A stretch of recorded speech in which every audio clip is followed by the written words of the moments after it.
I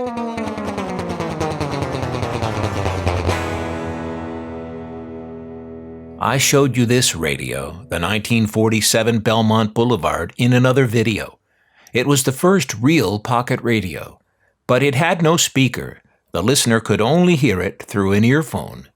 Starting with the Regency TR-1 transistor radio in 1954, there were speakers small enough to fit in a radio that could fit in your pocket. And the personal music boom really took off.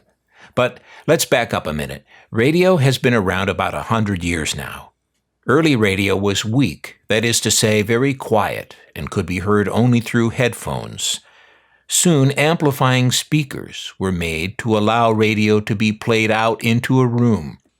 One company that made such speakers named itself after the concept, in Latin, Magna-Vox, big voice. Magnavox. You've heard of it. And that's the way most people enjoyed radio in the ensuing years, through speakers. Though radio didn't start that way, it became the expectation that a radio had a speaker. Portable radios usually had an earphone jack so the listener could choose to listen privately if they wished. Every now and then, some radio would appear without a speaker, for earphone-only listening, with no option of hearing through a speaker. Why would people buy a radio without the option of hearing it out loud? Because it was cheaper? Or because they assumed it had a speaker? Here's one of those. It has a kind of fake speaker grill, so I think the maker of this radio, Stantec's Shirasuna Denki, did indeed hope to catch a few customers with a bargain price, unaware that there was no speaker. Even though this radio was made in the transistor era, which began in 1954, it has no transistors. Instead, it has 3 vacuum tubes. Tubes used a good deal more energy than transistors, so batteries didn't last as long.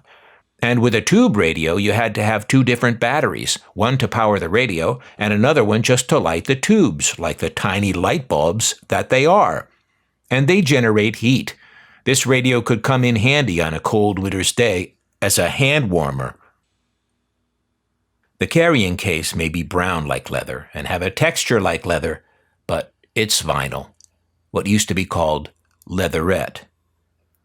These earphone-only radios harken back to the earliest days of radio, but they are also the forerunners of the way much of audio today is heard, through earphones.